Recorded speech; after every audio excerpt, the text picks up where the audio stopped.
that is. But anyhow, something I wanted to put out there for you. And,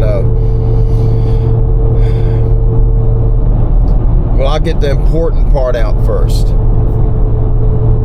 One of our brothers, Steve Vaughn, he left us about a month ago. Steve, he had cancer and he lost that battle,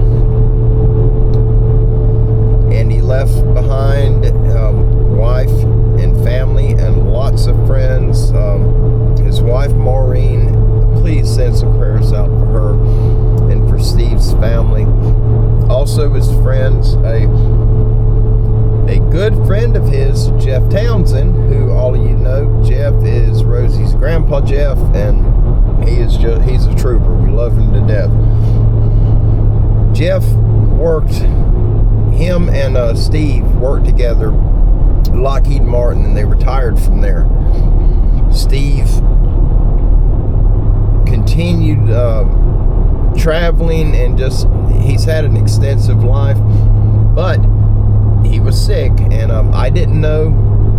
I had no idea, and I'm going to get to the point of who Steve is for those that don't know him. Steve was an amazing man. I talked to him one time, and just there's no other way to say it than an absolute amazing human being, a blessing for anybody to know. And I had one conversation with him, and it left a mark on me, a permanent mark, and just what an amazing man. But Steve and Jeff, they worked together. They retired from Lockheed Martin. Steve continued his journey. He was part of our family here. A couple of years ago, 3 years ago, I think, Steve contacted Jeff because Jeff knows how to get in touch with me, knows all our personal contact information. And Steve told Jeff, I found something in one of the videos Donnie uploaded. The video he's referring to, I don't remember the title of the video. I have to check with Jeff, see if he remembers. But during the time, Steve sent Jeff a screenshot of what he found. In that video, I was filming and walking. This was earlier days of the channel, and I got an overwhelming sense of not really doom, but definitely fear, and that I needed to get out of the area. Came over me pretty quick, and I felt there were eyes on me, and I aimed the camera the direction I thought it was coming from, and I panned around. I didn't see anything. I didn't hear anything right there. I didn't see it. I did hear sounds leading up to that, but when I spun around with the camera, I didn't hear anything. I filmed, I zoomed in, I'm watching my screen because I could zoom in a lot further than what my eye was capable of zooming, and I didn't see anything there, and I left. I went home. I uploaded that video. 3 years later, Steve Vaughn is watching that video, in that part where I had mentioned, I felt eyes on me and I was getting really freaked out. Steve started researching clip by clip, or frame by frame, to see if there was something there that I was overlooking, and he found something. That video had already been uploaded. It's been uploaded for 3 years up to that point. Steve contacts Jeff, sent Jeff the screenshot, and sent a couple of them. The original screenshot of what the video showed, and then a zoomed in portion, and he marked what he was seeing. Jeff seen it and flipped out, and he called me, and I said, yeah, I definitely want to see it. And he sent me the picture, the screenshot, and the timestamp. I shared it a long time ago. I don't remember how I shared it, but the phone that photograph was on that phone died. That was the old Android phone. And when I replaced the phone, I went back to Apple. And I haven't had any problems since. But anyhow, that picture was on that phone and I lost it because I didn't have it saved correctly. It's in the cloud. I don't remember my password, and I just don't have the time to go through all the steps necessary to get the password. And there, I have thousands and thousands of pictures on the cloud there, and it's overwhelming to me personally to go through them. So anyhow, I talked to Jeff a couple of days ago, and he's doing amazing. He's doing fantastic. And I asked Jeff about that picture, that screenshot, because I was talking to a fella recently, and I said, man, I wish I had it. I'd send it to you. Jeff said I still had that, and so he sent it to me. Matter of fact, I'm going to put it up right now. I'm going to put up the original and then a zoomed in version of what's in the screen, what's in the picture. I'm not going to tell you what I see, and as soon as he sent me that screenshot, I seen it immediately. He didn't even have to send a zoomed in version. I seen it, and I know without a doubt I captured something solid that day. But look at the picture, tell me what you think, and behind it I will upload the zoomed in version, and you guys can see what it looks like. Once it's zoomed in, the camera I filmed it with, the phone I filmed it with, the camera was not all that great. It was an LG phone, an LG, I don't remember which model, but it was an LG, and it just didn't have a good camera on it. So when you zoom in, it gets very pixelated. If you zoom in just a little bit on it, you can make out all the details on the picture. Well, after he sent me the picture, I went back to that location and I walked out. I knew where that area was at because some events happened there many years ago, so I know exactly where that spot's at. And I went back out there and went to those trees where this subject I'm referring to was at, and there's nothing there.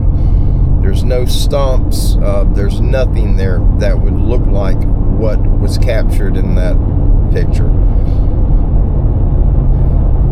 But just let me know what you guys think about that. And I know there's a lot of people, I'll catch a lot of flack for putting this up, but I really don't care.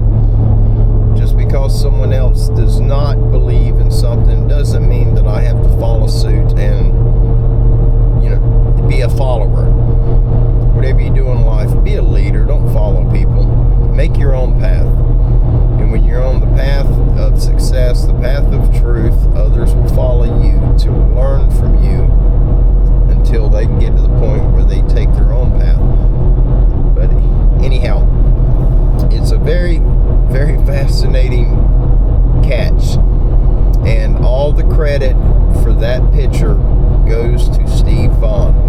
If it weren't for him, I would have never known what I had captured that day.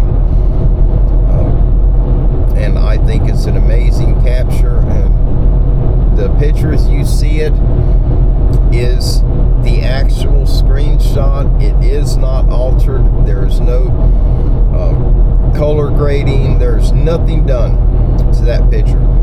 It was a straight screenshot off the video as it was playing, and it was sent to me like that. The second picture was the zoomed in part where you can see a little better. It zoomed in a little too far in my what I think, in my opinion. But anyhow, I'm heading to the ice machine. I'm almost there because I forgot to get ice this morning.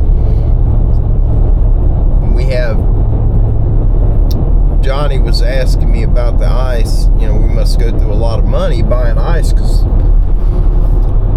for a 7-pound bag of ice is $2.50 to $3 depending on where you get it. Well, I'll show you guys where I'm getting it here This is in Southport, Florida, which is fairly close to us, and the ice here is $2, but you get 20 pounds. If you choose to get a bag, you get a 20-pound bag.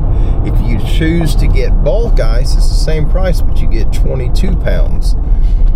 And I've got the cooler in the back, so I'm going to check the cooler. If it doesn't have any sand in it or a lot of dust in it, I'm just going to get bulk. I don't think I can hold $4 in ice in that cooler. I think it's a 55 or 60 quart. I don't remember, but it's not going to hold 44 pounds of ice, I don't believe. But these ice machines are all over the panhandle of Florida. I'm sure they're probably nationwide by now because of the deal that you get on the ice.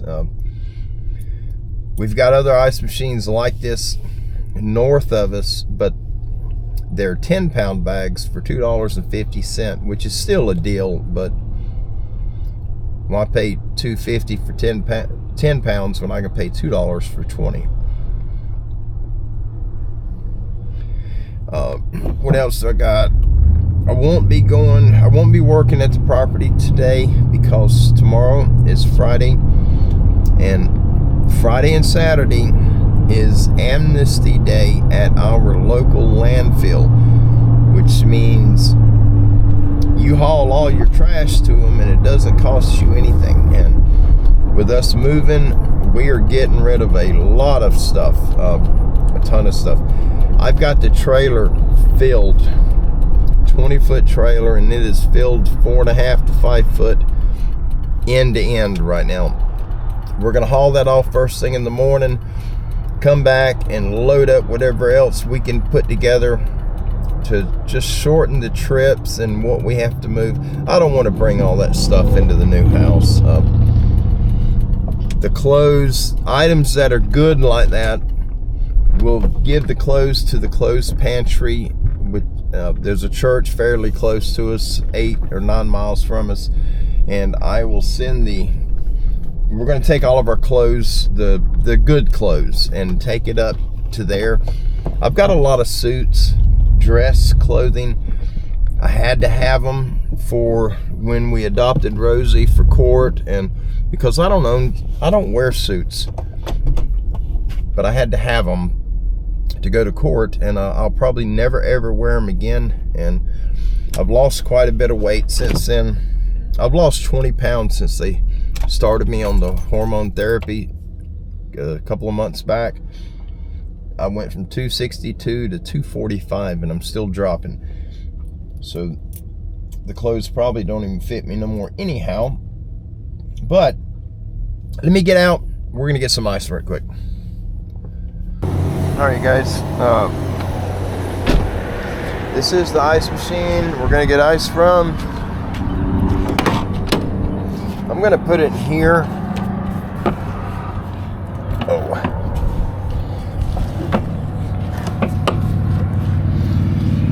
Oh, it's dirty.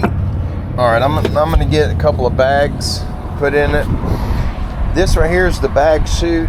That right there, you put your cooler under it down here, and you can get it. You get $2, you get 22 pounds bulk ice. This one for $2, you get a 20-pound bag. So we're gonna get a bag. 1, 2, 3, 4, 5,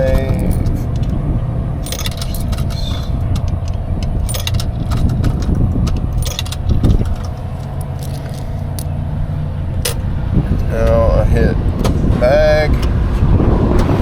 It'll come out right here, and then I have to tie it up when the bag comes out. They're split at the top, but they're huge bags. There it is. Just rip them right there. Tie it up. Good to go. Well, easier said than done. There we go. There's one bag. Now we'll get one more. So we have enough. 1, 2, 3, 4, 5, 6, 7, and 8.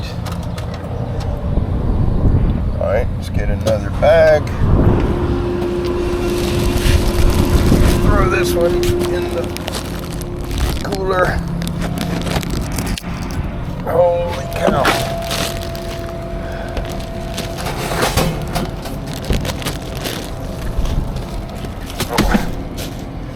Yeah, those are big bags.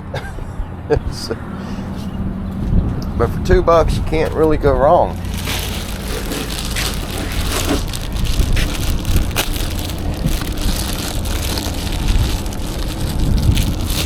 You get here when there's a lot of people been using it, a little bit spills out each time, and you'll end up sometimes with 4 or 5 pounds of ice right there.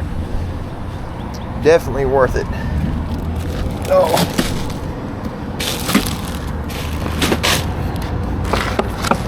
40 pounds of ice.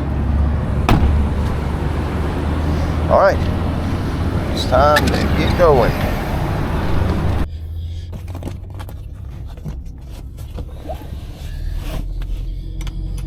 Here we go. Yeah, this particular machine, if any of you are in the Panama City, Lynn Haven area, it's in Southport, right on Highway 77. When you head north, after you cross Bailey Bridge, which crosses the bay from Lynn Haven to Southport, it's probably 2 miles down on the right.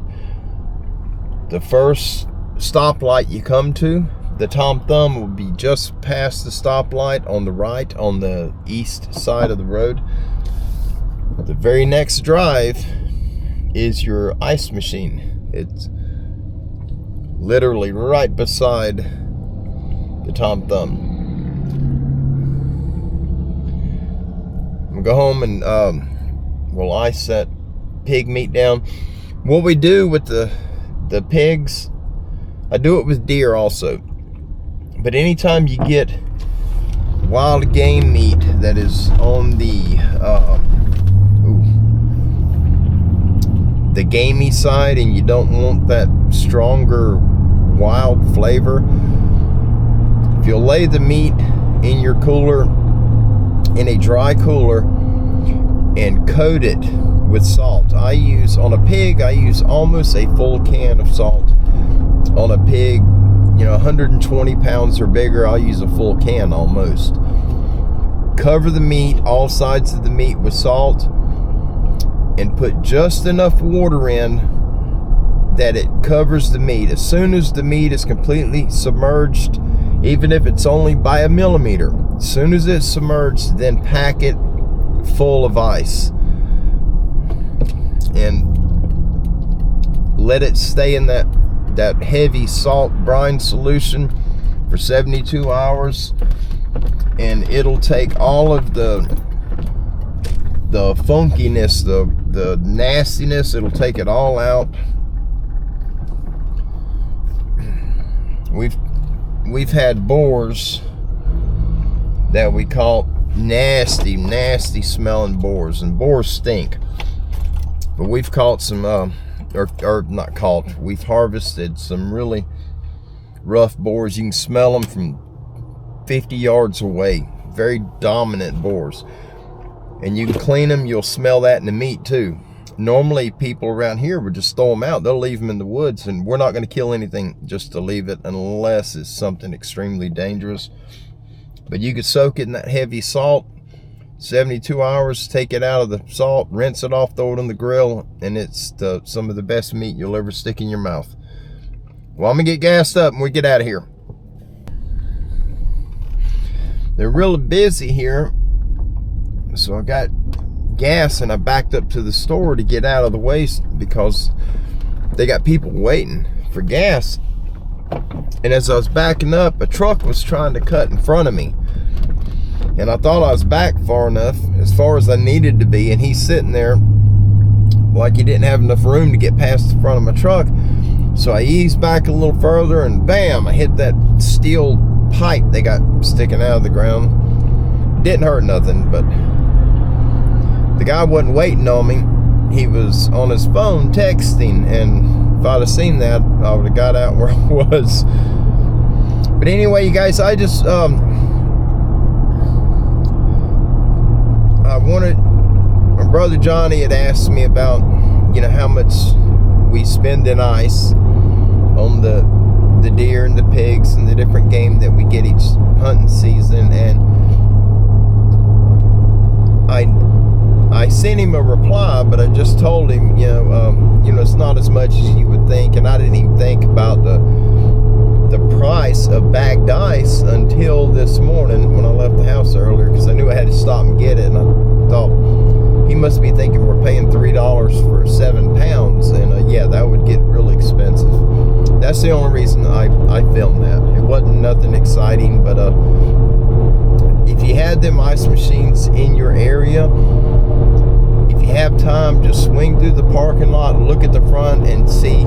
It'll tell you how many pounds you get and how much you have to pay for it. Some of them, we got probably a dozen of those machines around here. We got one right there that's in Southport that you get the big bags like that for cheap. There's one in Chipley, Florida. I think there's two in Mariana. And Bonifay, they got one. I don't know if they have them on the beach. We got dozens of machines, but there's only a few that are $2 for a giant bag. But it's worth it if you go through as much ice as we do. It's certainly worth it. We used to freeze little plastic bowls. We'd fill them with water and freeze them and use that on the deer meat and the wild pigs, because the block ice lasts longer. But the bowls, you use them 3 or 4 times and then they'd split. And to get the silicone ice, the block ice molds off Amazon, they're just, it's a little more money than what I can put out. We just don't have it to spend $30 or $40 on ice trays. I wish they did. We will, one day we will. Maybe we come across a used ice machine that works, something that, you know, when we know hunting season is about to start, we could plug it in, get water going to it, and adjust through hunting season, because I know it'll run your power bill up, but it'd make a big difference in having to pay for ice all the time. But anyhow, you guys, please don't forget to send prayers out for Steve Vaughn's family and friends, and one of his good friends was our brother Jeff Townsend. And oh, I thought I left my phone back there. The lady in that store is she's a sweetheart, and I talk to her every time I go in there, and a Christian woman, and I was showing her the radar on my phone, and I thought I left my phone on the counter. But yeah, please, when you're sending prayers out, don't forget to send prayers out for Maureen, Steve Vaughn's wife, and their family. I would greatly appreciate it, and I'm sure she would. And again, the pictures I showed you, the screenshot and the zoomed in pictures, I would not have never known that thing was there if it weren't for Steve. I've only had he's the only one that spotted that and sent it to me, and he gave me the timestamp back then, years back, and I went back to the video and I did find it in the video at the timestamp he gave me. It is there, but I don't remember which video. It was several years ago now, but if I can find that information, if Jeff still has it, which video it was in, and the timestamp, I will either include it in this video or I will post it under the community tab when I do get it, just to let you guys know if you want to go and look at it for yourself. But y'all have an amazing day. Enjoy your weekend. Be safe no matter what you do, and carry that faith knowing that our Heavenly Father is going to help all of us get us through life, no matter how hard it gets. Don't give up. You guys, none of you give up. Regardless of what's going on in your life, don't give up. If you need help, if you need anything that I can help with, please email me at standinggoatsrescue@yahoo.com, and I will certainly do everything that I can to help you. We ain't got much, but we got faith in a Heavenly Father that will provide for us, for all of us. Sometimes a little faith is all you need. Faith of a mustard seed to move a mountain. But God bless you. I love you. Y'all have a wonderful weekend, and we'll see you soon.